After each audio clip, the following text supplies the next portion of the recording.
PR issues as well, but farmers were scrambling. And exactly what you said, Jolene, about looking at where did we sell to. We usually contract, a couple of pigs every so often to a local butcher to process for our own use and for our neighbors who want to buy a pig that way. We can't get in until January at the earliest. There's no space on any local butcher, hang space, freezer space, everything's full, everything's booked out. Some are now booking out till April and May. So that doesn't help the current situation, but that shows where people turn to first is let's go local. Let's buy pigs directly from those farmers that normally will sell to Smithfield and Tyson. So that kind of opened our eyes of where we're lacking and a potential for a new business option in our region, especially. What can we do with regulations? What can we do to encourage more local meat processing to happen in those small town butcher shops? Thank you, Carolyn.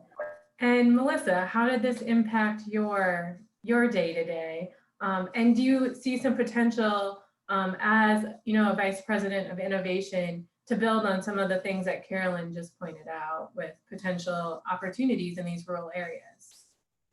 Absolutely. So, just to also build on what Tanner said, we saw a lot of the same things, but I think that this also really opened up an opportunity to look at some different innovative solutions around ag tech or supply chain logistics to see what could be implemented or used to help kind of going forward. So I think that this really opened up everyone on the supply chains open-mindedness to really evaluate those different solutions to see how it can help. Okay. So let's build on that agriculture technology that you just mentioned.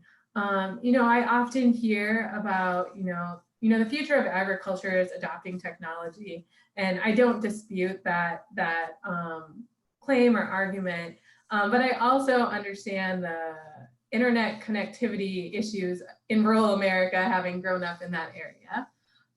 But I also understand the benefits of having this technology to help manage inputs on the farm and help, manage their input costs over time. So Melissa, in your experience, do you see farmers adopting this technology? And when they do, are they better utilizing their inputs to decrease costs, or are you seeing changes in how they're allocating those inputs? Yeah, absolutely. And I would say if the benefit outweighs the pain for whatever the technology is, I think farmers are very, very open to adopting or trying whatever it is. And I think that there's also been a industry mindset shift from maximizing yield to maximizing profitability. And a lot of times farmers can really dig out what profitability looks like via different ag tech or data points. And, whether it be overseeding and then realizing that they didn't need to use all of that input cost, and or if there are parts of the land that it would be more profitable to not farm on, that's where we really see kind of the openness and the adoption of different ag technologies. Okay. And Tanner, in your experience, are you seeing this also sort of adopted by the ag businesses that CoBank lends to, or to the entities that CoBank is lending to? Or is innovation look different in those settings?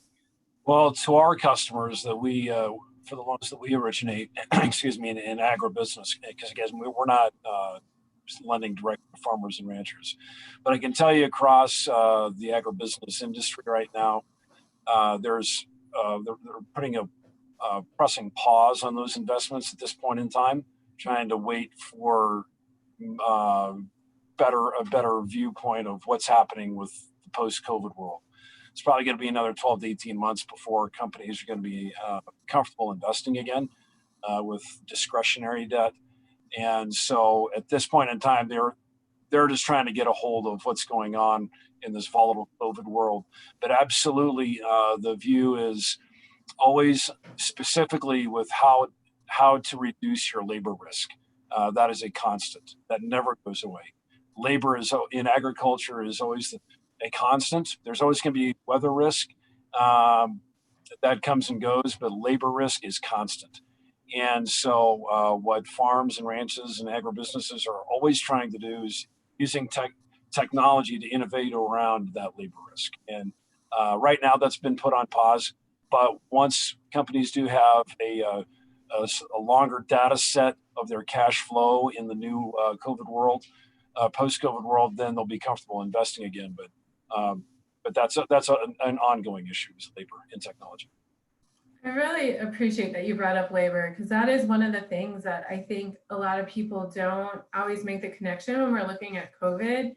It's not that we ran out of pigs, we ran out of the labor to operate the plants, which is what caused that backup in pigs. And that story wasn't always clearly communicated to the general public. And it maybe brings it more to the forefront. And I think a lot of businesses are trying to figure out what is that trade-off with replacing labor with equipment, but understanding there's a human aspect tied to employing people as well. And how do you navigate that? Do you guys, any of you guys sort of have an insight on that specific relationship? As an organic farm, we do hire quite a few people in the summer to go through the fields and hoe out weeds. And, you know, we've relied on that human capital for quite a few years, but we're also using more of the guidance technologies that are available. We have camera guided cultivator systems that work with, we have auto steer on our tractors. So we're using camera guidance on multiple pieces of equipment in one pass. And that has reduced our human labor bill, but that also makes those same people that and their family groups, so they can, you know, in a COVID world, they live together so they can work together without restriction, really. So they were able to go to other farmers' fields and help them out. Conventional farmers have been using them when they've had issues with weeds that are resistant to the herbicides, or if it was too wet and they couldn't get their pre-emergent down. Our workers can go and help out the neighbors and work in those other situations. So for us, we see a direct, a direct need for the human capital, even in a row crop system. And, you know, we have also seen how they've been impacted by COVID and by restrictions and the ability for them to be moving around when they need to as well. Thank you, Caroline. So I think you bring up a really good point about, you know, labor and how you manage some of your fields are differently in an organic versus a conventional setting. And I think one of the buzzwords that we heard a lot prior to COVID-19 was the word sustainability. I know when I work with farmers, I hear a lot about how the companies that they're selling their product to have new sustainability goals that are getting transferred onto the farmer. But that farmer sometimes sees an increase in the price that they received or not. So I'm actually kick this out with Melissa first. And, you know, in your role at Bremer Bank, when you see these types of sustainability goals as it ties to innovation, how do you help counsel your farmer to ensure that they're getting paid for the additional practices that they're doing to meet those goals for their company?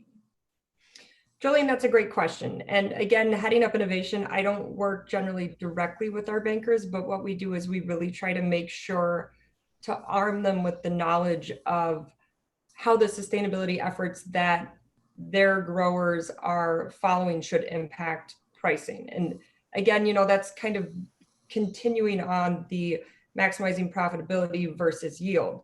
Sometimes sustainability can come as a result of really just trying to steward your land in the most profitable way. Yes, there are other growers, especially for large entities, who I would say have a lot harder of sustainability metrics that then also need to have transparency and kind of traceability as well. And on the ag innovation side, I mean, I am starting to see a lot of solutions come out that would either work directly with the farmers with the agronomists and or with the lending institution to help really capture what those metrics are. But I think that some of those solutions still really have to be refined, and there has to be a standard implemented industry-wide. I do appreciate that standard industry-wide. I'm a rule follower in life, and it's really hard for me to advise people when I don't know what my target is. Tanner or Carolyn, do you have anything else to add to this comment? We've been approached to sign some sustainability agreements for certain companies that not only want the organic product that we grow, but they also want to show the sustainability things that we do. And one company in particular, we did not sign it because some of the things that they wanted it was too expensive for us, and we would not have received anything in addition for a premium beyond what the organic price was. So we couldn't justify it. We do use variable rate technology. So when we're spreading manure, we know exactly what the application rate should be. We've had our soils typed. So we have maps that we have an agronomist put together that shows, even variable rate seeding, everything that we can do to maximize our inputs. As we've been talking about, we're doing that as well on our organic farm. But some of the sustainability requests that had been given to us had nothing to do with our farm. It had more to do with social aspects, but they would have cost us to implement them, and not to have a return on that made it very difficult. It's hard to say yes to something like that when you see the things that you've already implemented that do fit some, just as a byproduct, as Melissa was saying, it's just something that is naturally a sustainability metric that comes because of how, we're trying to be more efficient, but yet it's not recognized because we don't have that social aspect included in that. So that's, where I would love to see a standard, and I would love to see it based on, the things that we're doing on the farm, and not necessarily focus quite as much on social aspects, because each region is going to be so different. Yeah, regional differences are a big thing that I think people have to recognize more often. I mean, I've lived across the country, and let me tell you, dairy farming in Colorado is very different than Minnesota versus Michigan, versus Pennsylvania. So understanding that variety in management practices, I think, is key. So we have about 4 more minutes left in this session. So I have 2 more questions for you guys. So this is one where I think, at the end of the day, everyone wants to know, like, what's that one trick? Like, everyone's like, oh, what was that weight loss trick that you did? And it was like, burn more calories, eat less calories. Those are really the 2 answers. That may not be the case here, but what are some examples of like innovative management strategies or leadership teams that you have seen help you've seen this help the farm that you're working with, or farmers that or the agribusinesses that you are funding? So I'm gonna let Tanner lead off on this question. Sure. Well, it's a great question, Jolene. And I would say whatever your business, whether you're farming or an agribusiness or any other industry, you don't want to make decisions in the dark. You want to have a good proverbial board of directors, people you can go to for information and I'll call it sobriety. So you want to talk to people like your banker, your accountant, if you're in farming, anybody else in the business who's a partner, like perhaps your spouse, your input supplier, your machinery dealer. Those are the kind of people that you go to for information, and you go to your proverbial board of directors and ask them, what am I missing in my analysis? What do I need to know? What are the risks or opportunities that I'm not taking into consideration? So you can't just pin one business and say, this is what you have to do, XYZ. Every business is going to have its own competitive advantages and weaknesses. And so you need to get that team together to help you evaluate.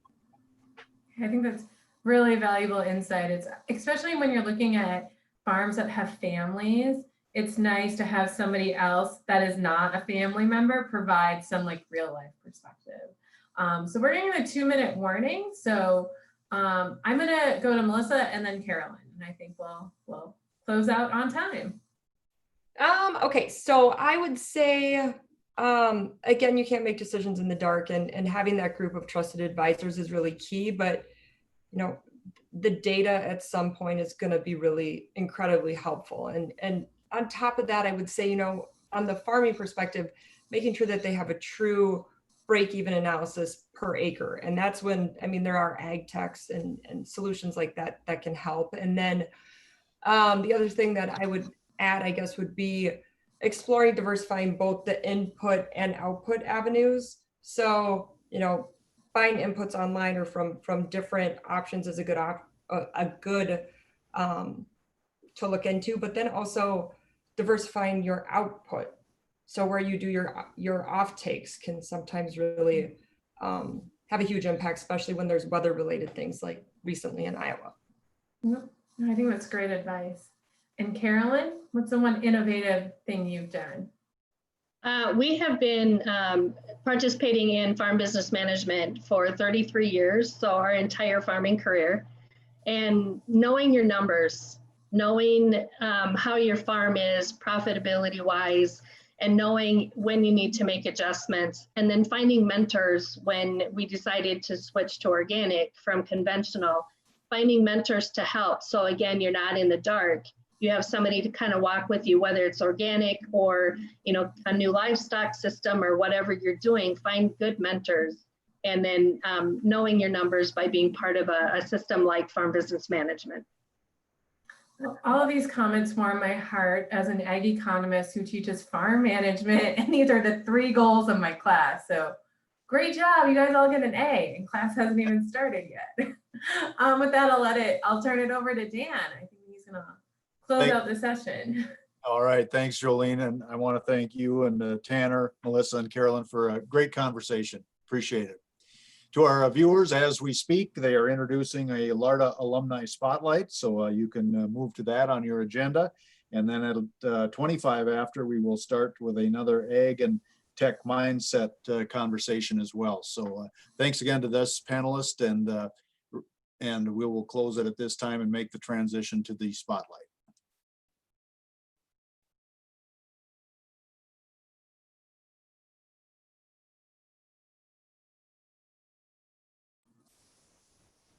I think we're good to leave.